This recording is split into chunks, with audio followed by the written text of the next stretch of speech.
Si ton adolescence était un film, ce serait plutôt quoi?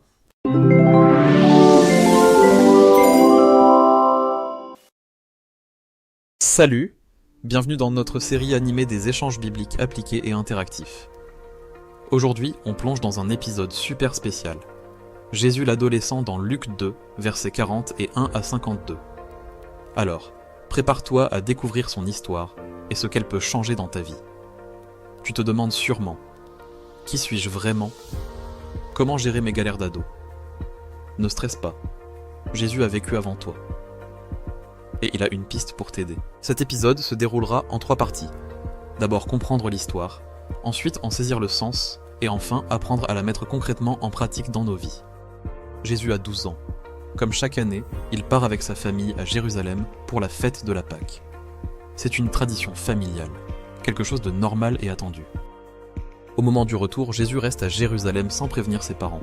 Marie et Joseph pensent d'abord qu'il est avec le groupe, mais très vite, ils réalisent qu'il a disparu.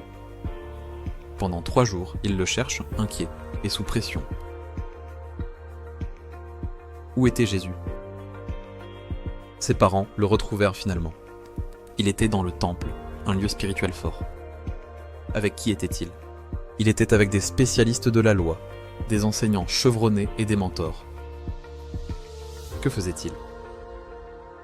Il écoutait attentivement, posait des questions pertinentes et engageait un dialogue d'égal à égal avec ses érudits.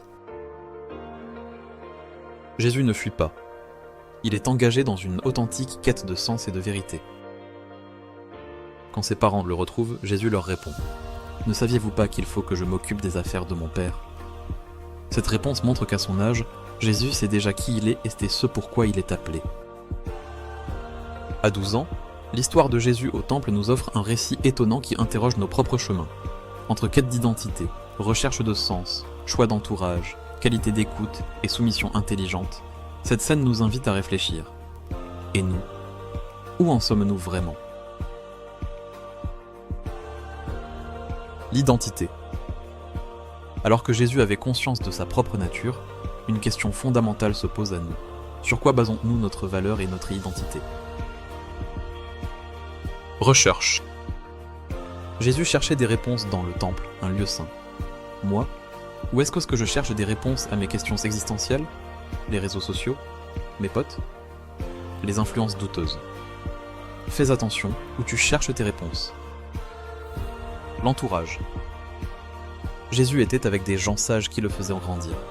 Est-ce que mon pote me tire vers le haut spirituellement, scolairement et moralement ou vers le bas?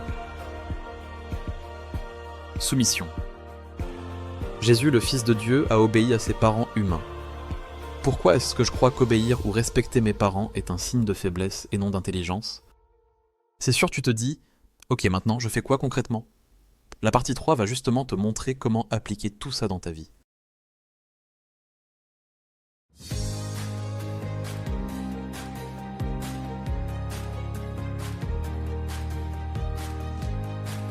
Maintenant, nous allons voir comment mettre tout ça en pratique.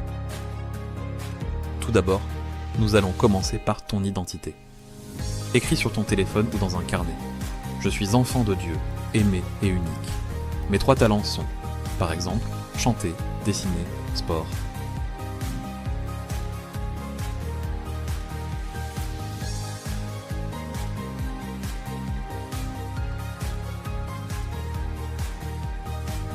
Ensuite, nous allons parler de tes relations. Fais le point sur une amitié. Est-ce que cette personne m'encourage-t-elle à être meilleur? Si la réponse est non, prie pour elle et prends un peu de distance. Parlons maintenant de ton écoute. Au lieu de répondre tout de suite, pratique l'écoute active. Par exemple, dis à tes parents « D'accord, je vais réfléchir à ce que tu viens de dire. » Un autre point essentiel est celui de tes lieux. Où est-ce que tu vas? Choisis un temple moderne qui te fait du bien. Un groupe de jeunes saints, un club de sport qui t'ajoute de la valeur, une bibliothèque. Et vas-y régulièrement. Enfin, il est crucial de réfléchir à ton attitude. Fais un geste spontané de respect envers tes parents, tes professeurs et tes aînés. Par exemple, dire merci pour un conseil ou aider sans qu'on te le demande. En conclusion, Jésus adolescent n'était pas un rebelle. C'était un jeune qui cherchait sa place avec passion dans le bon environnement, entouré des bonnes personnes, tout en respectant sa famille. C'est le modèle ultime pour briller et survivre en tant qu'ado chrétien aujourd'hui. Merci d'avoir regardé. Surtout, retiens bien ça. Tu es né pour avoir un impact positif dans la société. Tout ce qu'il te faut est déjà en toi. Il ne reste plus qu'à le découvrir et le mettre en action. Si cette vidéo t'a apporté quelque chose, abonne-toi à notre chaîne. À très vite pour un nouvel épisode.